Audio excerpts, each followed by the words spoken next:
Hi everybody, welcome back to Small Caliber Arms Review. I'm Richard. Today we're going to be taking a look at a Lyman tang mounted peep sight. I've got this mounted on the 1890 I just refinished, and this one is chambered in 22 Winchester rimfire, which is kind of like a 22 Magnum light, I guess you'd say. It's a little bit shorter than the 22 Magnum, a little bit bigger than the 22 long rifle. But anyways, how does this Lyman sight actually increase your accuracy, improve your accuracy? Well, if you look at the factory sights on here, you've got a sight radius of, I would say 19 inches. This is going to increase your sight radius. That's going to take it up to about 28.5 is where it's at right there. So that longer sight radius makes it easier to line things up, more accurate when you're lining things up. When you got a little tiny short sight radius like on a pistol, a little bit off can be quite a bit farther down range. As you increase that sight radius, it gives you more a better ability to keep things in line. You can see small movements, what they give to you out there. Now there is a double aperture in the end of this Lyman tang sight, and it's kind of hard to manipulate, but you can fold that piece down and you get a bigger aperture when you fold that piece out. That way you can see, you got a little better field of view. When you push that up in there, it decreases the size of that aperture and makes it so you're restricted to how much movement you've got there and still be able to see your target. Now, there's nothing really, I don't want to say precision about this. At the time, this was great for precision. There were scopes available, but they were usually great big long scopes, sometimes as long as the rifle, sometimes longer than the barrel. But the magnification was just minimal, 6 power, 8 power, somewhere around there. And that's a lot of optics to have on a rifle for accuracy. Now, this is definitely not a super long range firearm whatsoever. The round is capable of going out there quite a ways, but if you can't see it and you can't put your target, your sights on it accurately, you can't hit it. So there's no magnification to this. It's just restricting your margin of error, I guess you'd say. Anyways, we're going to take this thing out on the range. I got it all cleaned up and everything. I need to do some sighting in with it anyways, because I did remove the front and rear sight. The rear sight can only go on in one location. The front sight is capable of drifting one way or the other. And I think right now I can lower this enough to co-witness my factory sights, and I've got all three of them lined up pretty good. That doesn't necessarily mean that it's perfect, but we're going to take it out of the range, get it sighted in. We'll do it at a shorter distance, and then we'll start stretching it out. It's going to be hard for me to accurately do 100-yard shots, because at 100 yards away, I'm still relying on my eyesight to see a little 1-inch dot, square, whatever on the target. But we are going to try some different distances. Let's go out to the range. All right, we're out here on the range with the 1890 Winchester again. And I'm going to load up 5 rounds of the 22 Winchester rimfire. You really only got 2 manufacturers you can get this ammo from, and it's seasonal, so you're not going to get it anytime you want, really. So we're going to go ahead and load up the tubular style magazine with the 5 rounds. I'm only going to take 5 rounds at a time, and that's going to be kind of to sight this thing in, because like I said, I removed all the sights on it and then I put a new one on there, so I need to make sure that everything is where it's supposed to be. So I've got a target set up there at 30 yards. Is that 30 yards? Yeah, somewhere around there. And I'm going to get my eyes and ears on. It did what it's supposed to do there. It did chamber one. Get my eyes on and take a couple accuracy shots and see if I need to do any adjustments on it.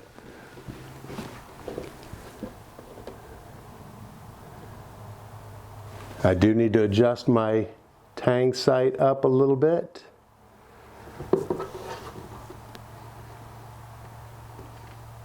And we'll go for it.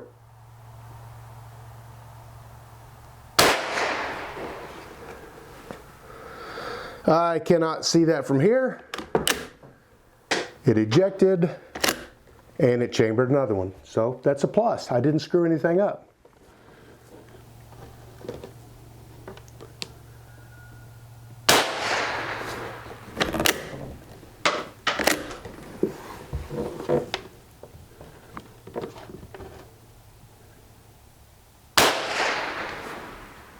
There's 3. It looks to me like it may be shooting a little bit low.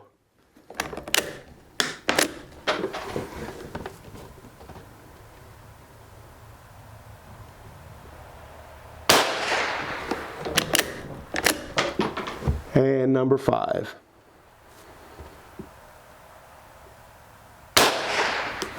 All right, now the whole deal with this is, like I said, it's supposed to give you a longer sight radius, and it's supposed to narrow your focal point, so you're looking just where you need to be. Let's go up there and look at the target real quick.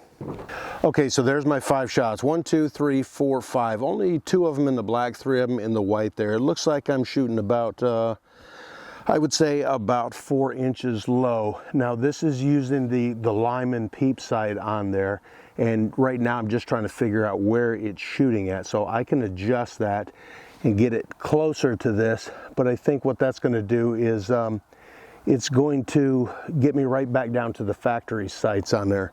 I did bring some screwdrivers so I can adjust that factory sight and get it where it needs to be, because it takes a screwdriver to adjust it. The Lyman sight, you just turn the little barrel on there and it raises and lowers the aperture on it, so you can do your longer distance stuff. All right, so I'm shooting a little bit low with where I've got the aperture set right now. In order for me to bring that point of impact up, I need to raise my rear sight. What that'll cause me to do is raise the barrel up just a little bit. Now, how much I need to raise it at this distance, I'm not exactly sure, but we're going to go ahead and throw another 5 rounds in there and give it a try. Now, it's not that long of a distance to here. I got my 7-yard and my, God, I can't remember what that setting is out there, but 15 yards. That's 15 yards. So from here, from where I'm shooting at right here, is, I would say, 20 yards. So I misspoke the first time there. But we're going to do another 5 rounds here. And we are going to adjust that rear sight up. Oh, it's not very much. I've got it just about at its lowest line.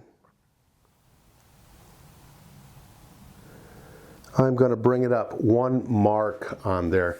Now, one of the things I did notice about this sight that I don't like about it, when it's at the low settings like this, the barrel on there is kind of loose. So after every shot, it may be moving just a little bit. I'm not exactly sure. Let's go ahead and chamber 1 and give it another try.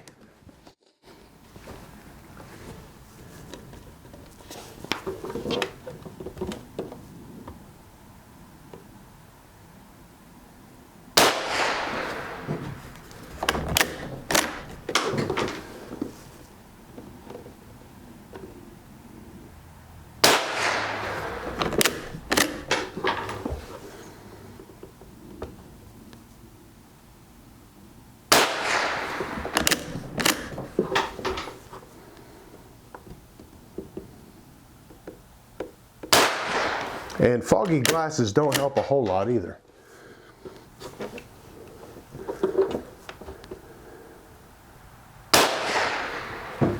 All right, everything appears to be in the black area there because I cannot see anything from here. Let's go look at that real quick. All right, it definitely brought everything up. 1, 2, 3, 4, 5. One of them right there, I just barely touched the X-ring on it. It's a lot closer, so probably another click up there would get it right where it needs to be. At this distance, I need to figure out what those different marks are on there at the much longer distances. So let's go up and take some shots at the 50-yard target.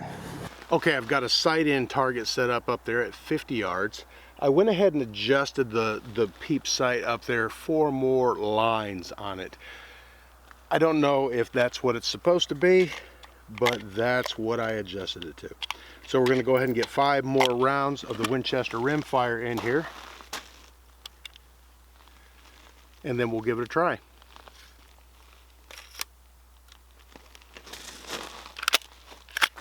All right, we got one chambered, and we're going to give this thing a shot and see how it does, and hopefully I can see it okay from here. Yeah, it looks pretty good.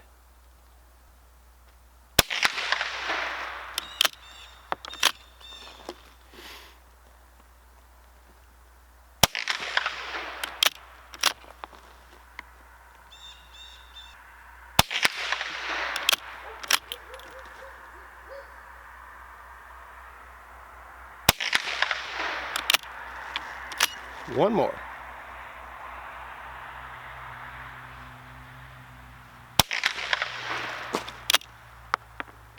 All right, let's go take a peek at that. Hey, while we're walking down here to the 50-yard target, do me a favor and reach down there and hit the subscribe button. You don't have to wait till the end of the video. All right, 1, 2, 3, 4, 5. The grouping doesn't look really any worse than what I did down there at the 20 yards, but it's a little bit high for 50 yards. So apparently 4 lines on that Lyman tang sight are too much at 50 yards. It could just be the way the gun shoots too, I don't know. It's going to take a little bit of getting used to with this thing, but you can see that you can adjust it for different elevations just by turning that barrel. It's just I don't have any paperwork with this thing, and it's probably not gonna have specifics for those calibers anyways, so I'm just gonna have to kind of figure out where everything goes. Let's go ahead and take a we'll take some shots at the 100-yard target, since I've already got a paper target set up there, and I'm not going to change anything on the sights, so maybe that round is starting to come back down at 100 yards. We'll see where it goes to. All right, 5 more rounds. Now, one of the things about this ammo, like I said, there's only 2 manufacturers that put this stuff out. They do it in seasonal runs, and there's going to be very limited choices for bullets. These are a hollow point. Let's see if it says exactly what it is. 45 grain hollow points is all it says. So you're pretty much going to be limited to that. You may get different results between the 2 manufacturers, but that's all you're going to have is the 2 manufacturers. Let's get the earplugs in, and then we'll give it a try at 100 yards. All right, here we go.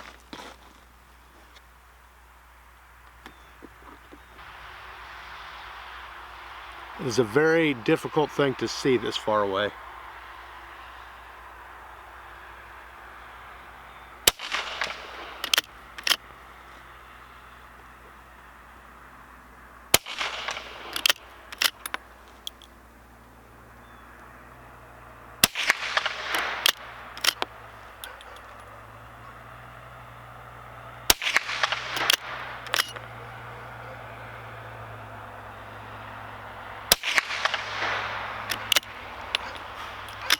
All right, there was all 5 rounds. Like I said, it's hard to see the front bead on that sight there. Pretty much covers up,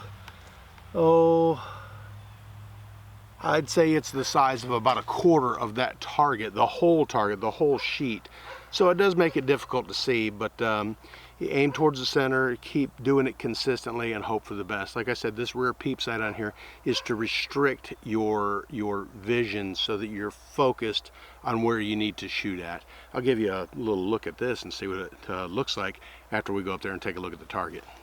Okay, here we are at the 100-yard target. 1, 2, 3, 4. I did manage to get 4 of them on paper. I think this might be the 5th one right here. So the pattern has definitely opened up. Now, like I said, it doesn't give me any magnification, so I don't know exactly where I'm hitting at while I'm down there shooting. So to make adjustments, I have to go back and forth, and there's no numbers marked on those lines there. I just have to count the number of lines, remember it, and write it down somewhere or something so that I'll know the next time I want to take this thing out and shoot, I need to make some adjustments at different distances right there. I could probably raise that sight up maybe another, I would say 3 or 4 lines on there. The lines are very close together, they're very small, and like I said, they're not marked, so I don't know which one is which. Really, they are different lengths, so every 4 or 5 you get one that's a little bit longer, and it may be that it's 50, 100, 150, 200, I'm not sure. But it's just going to take some practicing and plinking to see what my results are. So this could take a while, but I'm not going to bore you with a great big long video. So, you know, just know that if you've got one of these sites, if you don't have the paperwork on it and the information you need, you're just going to have to experiment with it. But it does allow me to, like I said, narrow my focus to this little point right here. You just kind of center up that dot of that front sight there with that kind of foggy ring you're going to see from the peep sight, and your eye kind of naturally wants to focus that towards the center there. and then this is just a blurry image in the background, and you're just hoping for the best, kind of anyways. Lots of practice, you get a lot better at it. At least that's the goal anyways. Okay, so I'm going to try to give you an idea of what it looks like to peek through this peep sight at the front sight and line it up with the target down there. Now it is very hard to see, but let's see, there's the target way down there, and then your front sight, and then as you come down here and try to peek through that little opening right there at that front sight and get it lined up with everything. This is even harder to film, but try to do my best. Very hard to get everything lined up just like you need it anyways.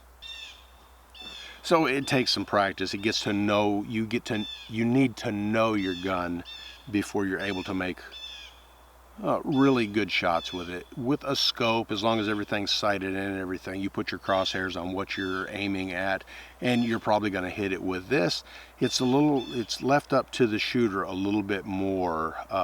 It's not quite as precise, but like I said, the whole idea of making this more accurate is to limit what you're looking at, to narrow it down and to focus on your target. So do they make them more, do they make the guns more accurate? No. Does it allow you to concentrate more on it? Yes, I think so. And it's tough to concentrate on everything going on there and make a really accurate shot. Like I said, this needs a little more adjusting. I need to play around with it to get everything figured out to where I become proficient with it anyways. Thanks for watching Small Caliber Arms Review. If you could, reach up here and hit this button to check out some of my other videos, and hit the little round one down here to subscribe if you haven't already. Thanks for watching.